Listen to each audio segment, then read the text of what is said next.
बृहस्पति पत्नी तारा के साथ अपने आश्रम में रहते थे। बृहस्पति स्वभाव से गंभीर और आयु में वृद्ध थे और उनका सारा समय देवताओं के लिए पूजन अनुष्ठान करने में बीतता था। वहीं उनकी पत्नी तारा कम आयु की अति सुंदर स्त्री थी। तारा को अधिकतर आश्रम में अकेले ही रहना पड़ता था क्योंकि उसके पति के पास उसके लिए समय कभी नहीं होता था। एक बार सोमदेव यानी कि चंद्रमा अपने गुरु बृहस्पति से भेंट करने के लिए उनके आश्रम में पधारे। वहाँ अप्सरा जैसी सुंदर तारा को देखकर चंद्रदेव उस पर मोहित हो गए। तारा भी चंद्रदेव का उजला रूप रंग और हंसमुख स्वभाव देखकर उनके प्रति आकर्षित हुई। एक दिन बृहस्पति को आश्रम में ना पाकर चंद्रमा तारा को आश्रम से निकालकर अपने साथ स्वर्गलोक ले गए। वापस लौटने पर पत्नी को घर पर ना पाकर बृहस्पति सोच में पड़ गए। उनका सबसे पहला संदेह चंद्रदेव पर गया। बृहस्पति दोनों को ढूंढते हुए स्वर्गलोक पहुंचे और चंद्रमा को आदेश दिया कि तारा को तुरंत लौटाया जाए, पर चंद्रमा ने अपने गुरु की बात ना मानी और कहा कि तारा आपके आश्रम से अधिक यहाँ पर सुखी है। समस्त स्वर्गलोक के देवताओं ने भी चंद्रमा को मनाने का बहुत प्रयास किया, लेकिन वो तारा को न लौटाने की जिद पर अड़े रहे। धीरे धीरे स्थिति बहुत बिगड़ गई। देवगुरु बृहस्पति की तरफ से सारे देवता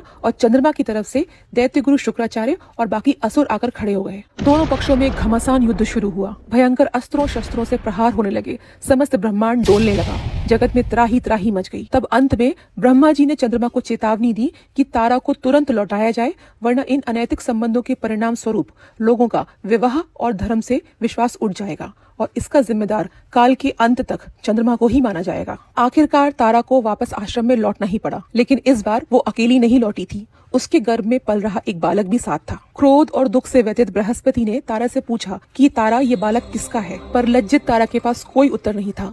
देवता गणों ने भी तारा से बालक के पिता के बारे में कई बार पूछा, पर वो फिर भी चुप रही। कई प्रयासों के बाद भी उत्तर न मिलने पर आखिरकार तारा के गर्भ में पल रहे अजन्मे शिशु को स्वयं ही पूछना पड़ा कि माँ, मेरे पिता कौन है? तब तारा चुप न रह सकी और बोली, तुम्हारे पिता चंद्रमा है। यह सुनकर बृहस्पति के क्रोध का कोई ठिकाना न रहा कि उनकी धर्म पत्नी के गर्भ में किसी दूसरे पुरुष की संतान है। तब क्रोधित देवगुरु बृहस्पति ने उस अजन्मे बालक को श्राप दिया कि न वो स्त्री होगा और न पुरुष, बल्कि एक नपुंसक के रूप में जन्म लेगा। कालांतर में तारा ने बुद्ध को जन्म दिया।